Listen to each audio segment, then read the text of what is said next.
Leur beauté, autant que leur fortune, éblouit. Elles ont une cour des fervents, des enthousiastes.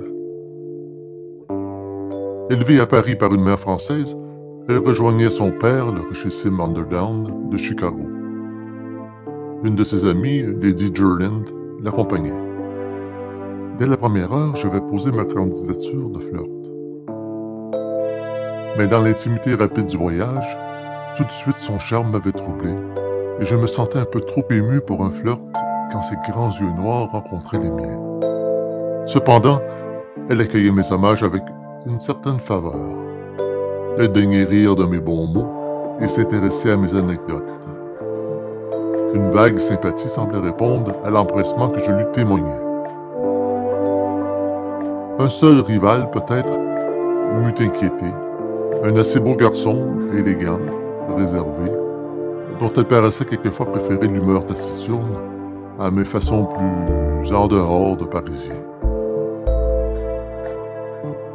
Il faisait justement partie du groupe d'admirateurs qui entourait Miss Nelly lorsqu'elle m'interrogea.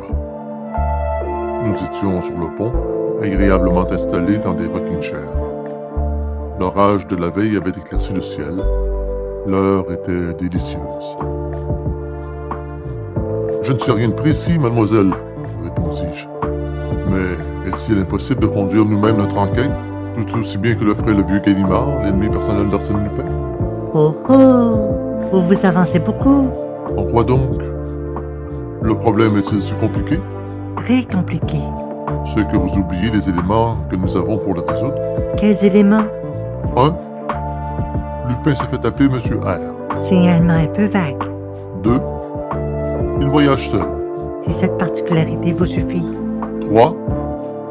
Il est blond. »« Et alors? » Alors, nous n'avons plus qu'à consulter la liste des passagers et à procéder par élimination. J'avais cette liste dans ma poche. Je la pris et la parcourus. Je note d'abord qu'il n'y a que 13 personnes que leur initiale désigne à notre attention. 13 seulement? En première classe, oui. Sur ces 13 messieurs R, comme vous pouvez vous en assurer, 9 sont accompagnés de femmes, d'enfants ou de domestiques. Restent 4 personnes isolées. Le marquis de Caverdan, Secrétaire d'ambassade. interrompit Miss Nelly. Je le connais. Le major Rawson, C'est mon oncle. dit quelqu'un.